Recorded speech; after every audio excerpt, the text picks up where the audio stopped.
Ils sont une cinquantaine de jeunes relais à être outillés aux différentes techniques de prévention contre la propagation du Covid-19. Ces derniers, identifiés dans les zones frontalières de la région de Ziguinchor, auront pour mission principale de mener un travail de prévention mené jusqu'ici par les équipes sanitaires. Mansour Diouf est conseiller technique de l'antenne GFA Consulting Group de Kolda, bailleur du projet. Il s'agit donc de venir en appui aux populations vivant dans les zones frontalières.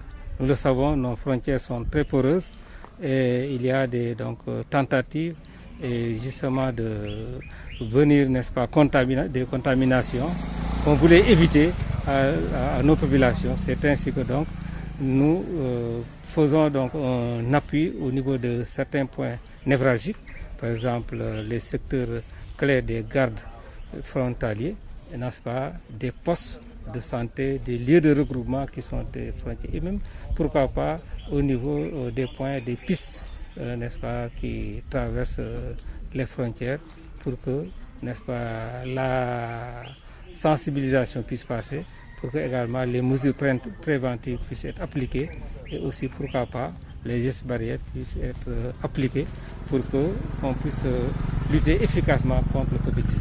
Le Conseil régional de la jeunesse de Ziguinchor est chargé de la mise en œuvre de ce projet ambitieux. La structure a mis à la disposition du partenaire stratégique des ressources pour davantage renforcer la sécurité dans ces zones frontalières sensibles à la propagation du Covid-19. Ce qu'on a fait, c'est dans chaque commune, au moins, on a eu à former 5 jeunes. Nous les avons donné en tout cas les premières les informations qu'il faut pour en tout cas pouvoir sensibiliser leur population, mais également un superviseur a été formé pour pouvoir faire ce qu'on appelle les activités de terrain, parce que les produits qu'on les a remis doit servir à la population de base. Donc cette population doit être informée, bien sensibilisée, pour qu'en tout cas tout le monde puisse en tout cas participer à ce combat-là. Une initiative très bien appréciée par les autorités locales des zones ciblées dans le département de Ziguinchor, que sont les communes de Boutoupa Maracounda et de Santhiaba Manjak. Donc c'est un sentiment de fierté et de satisfaction qui m'anime aujourd'hui. Parce que comme vous l'avez dit, nous sommes une commune frontalière avec la Guinée-Bissau et que nous savons que nos communes sont poreuses et que les forces de défense, on ne peut pas les mettre à chaque mètre.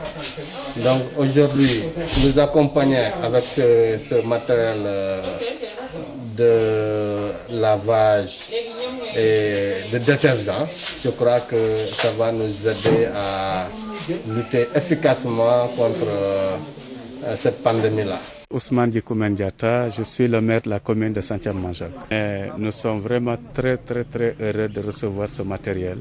Surtout nous qui sommes au niveau de la frontière, nous avons besoin de beaucoup de ce genre de matériel, non seulement pour nos propres populations au niveau de la commune, mais aussi le long de la frontière parce que nous cohabitons pratiquement avec nos voisins de la Guinée-Bissau.